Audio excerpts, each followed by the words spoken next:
Manhã de 12 de junho de 1962. Bloco B da Penitenciária Federal de Segurança Máxima de Alcatraz. O guarda Bill Long faz a contagem matinal. Silêncio absoluto. Na cela 138, o detento Frank Morris parece dormir profundamente. O guarda bate na grade. Nada. Ele destranca a porta, entra e empurra o ombro do prisioneiro. A cabeça do detento rola do travesseiro e cai no chão frio de concreto. Não há sangue, não há osso. É uma escultura grotesca feita de papel machê, sabão e cabelos humanos reais varridos do chão da barbearia da prisão. Frank Morris não estava lá.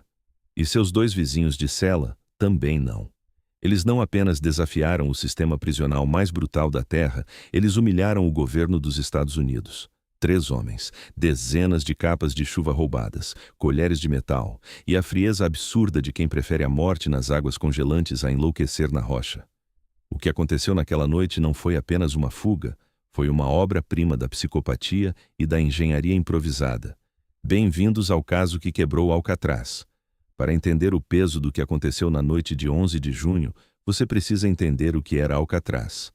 A rocha não era uma prisão para reabilitar criminosos, era um depósito de lixo humano, um buraco negro projetado para quebrar psicologicamente os piores mafiosos, assassinos de cartéis e assaltantes irrecuperáveis do país. Al Capone enlouqueceu lá dentro. Machine Gun Kelly virou um fantasma de si mesmo. A política de Alcatraz era o silêncio, sem rádio, sem jornais, sem esperança. As correntes da Baía de São Francisco, a 10 graus Celsius, garantiam que qualquer um que tocasse a água morreria de hipotermia em menos de 20 minutos. Mas o sistema cometeu um erro primário. Subestimou o tempo e a genialidade de mentes criminosas entediadas. Entre eles estava Frank Morris, órfão desde os 11 anos. Ele não era um mafioso de colarinho branco, nem um atirador de cartel. Era um criminoso de carreira com um QI registrado de 133, o nível de um gênio clínico. Morris era clinicamente astuto, frio, desprovido de medo paralisante, um homem com a paciência de um sociopata focado em um único objetivo.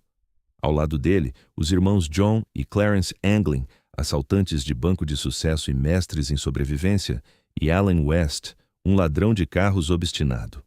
Durante meses, o grupo operou no Bloco B sob os narizes de guardas armados, mas a mente de Morris não estava olhando para as grades de ferro duro. Ele estava olhando para a parede dos fundos da cela, para as pequenas grades de ventilação com míseros 15 por 22 centímetros. Morris notou algo que os arquitetos do presídio ignoraram. Décadas de névoa salgada do Oceano Pacífico e vazamentos não consertados nos canos haviam corroído as paredes de Alcatraz. O concreto ao redor das grades de ventilação não era mais rocha, estava apodrecendo, e para um homem com QI de gênio e tempo infinito, isso era o suficiente. Mas havia um detalhe crucial. Mesmo se quebrassem a parede, para onde iriam? E é aí que Morris faz uma descoberta que mudaria a história. Acima das celas, existia um corredor de serviço cego, sem vigilância, um ponto cego na fortaleza. O caminho estava lá. Eles só precisavam de ferramentas e começariam a cavar usando nada além de talheres roubados do refeitório, das 17h30 até as 21h. Todas as noites, durante meses, Morris e os Anglin raspavam o concreto ao redor das grades de ventilação. Eles usavam colheres de metal do refeitório que afiavam usando moedas de 10 centavos como limas. Quando precisaram de mais poder, os irmãos Anglin, de forma audaciosa, roubaram o motor do aspirador de pó da prisão e criaram uma furadeira improvisada. O barulho de furar era abafado pela hora da música, quando os detentos podiam tocar seus instrumentos. A sinfonia de acordes escondia o som da fuga sendo esculpida. Para enganar as rondas noturnas constantes dos guardas, eles criaram as famosas cabeças de bonecos. Fizeram papel machê com papel higiênico embebido em água da pia. Moldaram rostos com sabão e argila da oficina de artes, pintaram com tintas contrabandeadas e colaram fios de cabelo reais que Clarence Anglin, trabalhando na barbearia, contrabandeava em seus bolsos. Era um disfarce de um realismo mórbido. Noite de 11 de junho de 1962. O clima estava terrível. A oportunidade perfeita.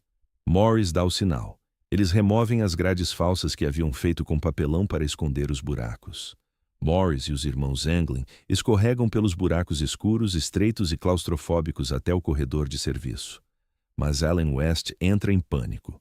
Ele havia usado muito cimento na sua grade falsa para escondê-la e ela secou. Ele ficou preso em sua própria cela. O trio não esperou. No submundo, hesitação significa morte. Eles abandonaram West. Eles escalam os canos até o teto do bloco de celas. Montam a oficina clandestina que haviam criado lá em cima. Pegam o seu passaporte para a liberdade, 50 capas de chuva do exército roubadas, vulcanizadas com o calor dos canos de vapor para formar um bote inflável gigante e coletes salva-vidas. Eles forçam a passagem pelo teto usando as ferramentas improvisadas e chegam ao telhado de Alcatraz. Do telhado, eles descem silenciosamente pelos canos externos, desviando dos holofotes das torres de guarda que varriam a ilha a cada poucos segundos. Perto da meia-noite, eles atingem a margem da água, inflam o bote usando uma concertina musical roubada como bomba de ar. Diante deles, 2,5 quilômetros de águas turbulentas até a Baía de São Francisco. Eles empurram o bote para tirar a escuridão e então um barulho de impacto massivo ecoa na água. Um dos guardas ouve o barulho. Ele para, olha para o mar, mas a névoa é tão densa que engole qualquer sombra. O que o guarda não sabia é que aqueles homens poderiam não estar fugindo para a liberdade, mas navegando para o próprio caixão. Quando a cabeça rolou da cama às 7h15 da manhã, o inferno congelou. O diretor Olin Blackwell ligou imediatamente para J. Edgar Hoover, o temido diretor do FBI em Washington. A vergonha internacional era insuportável. Alcatraz, a prisão das prisões, havia sido violada. A maior caçada humana da história da costa oeste começou em questão de horas. O FBI, a Guarda Costeira, o Bureau of Prisons e o Exército saturaram a baía. Helicópteros rasgavam o céu varrendo cada quilômetro da água traiçoeira. Allen West, o homem deixado para trás, confessou tudo ao FBI no dia seguinte, em troca de não ser punido. Ele detalhou o plano milimetricamente.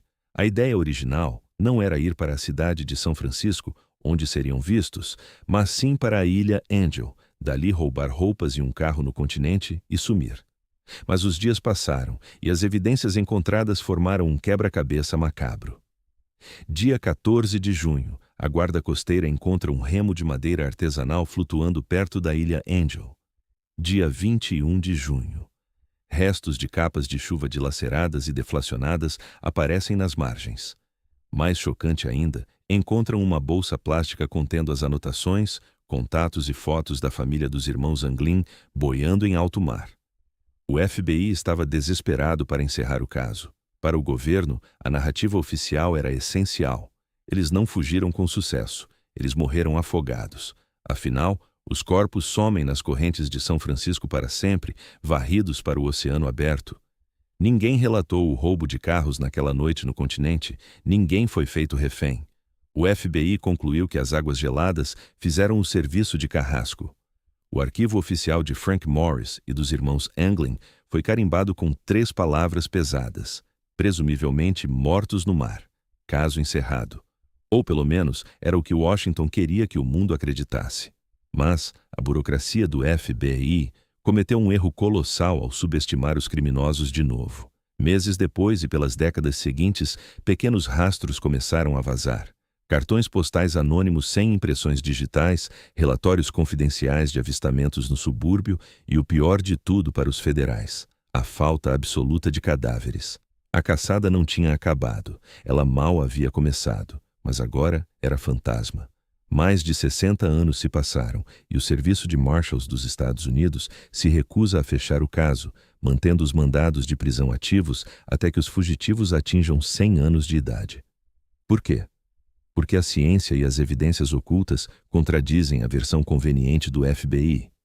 Estudos modernos de hidrodinâmica e simulações feitas por universidades europeias provaram algo assustador. Se o grupo deixasse a ilha exatamente à meia-noite, as fortes correntes que os matariam, na verdade, agiriam como um motor de barco perfeito.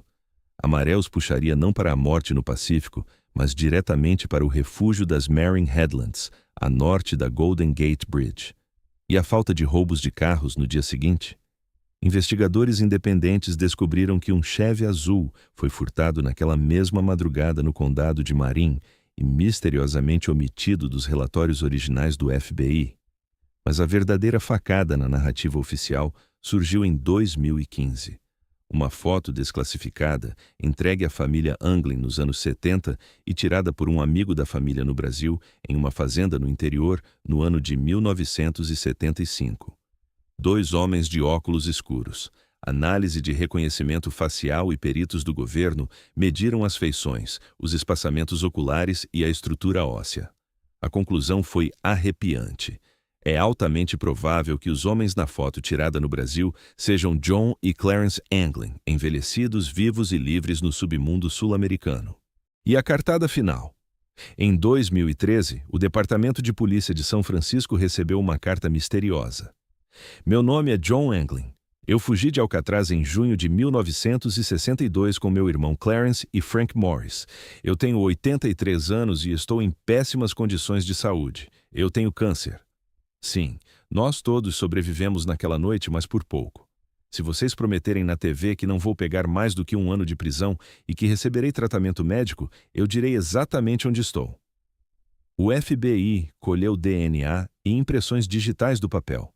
Os resultados foram inconclusivos. Ninguém jamais respondeu publicamente ao acordo. Morris, John e Clarence sumiram nas névoas da lenda criminal. A fuga de Alcatraz foi muito mais do que um evento isolado, foi um atestado de falência do próprio sistema. Apenas 1 ano após Morris e os irmãos Anglin evaporarem na noite, o presídio de Alcatraz, a temida rocha, foi permanentemente fechada pelo governo. Os custos operacionais eram altos demais, mas o custo para a reputação do país foi fatal. Eles provaram que a mente humana, acossada pelo desespero e alimentada pelo planejamento frio, pode superar o concreto armado e o oceano gelado. Se eles morreram engolidos pela Baía Negra, levaram seu segredo para o túmulo com uma vitória parcial.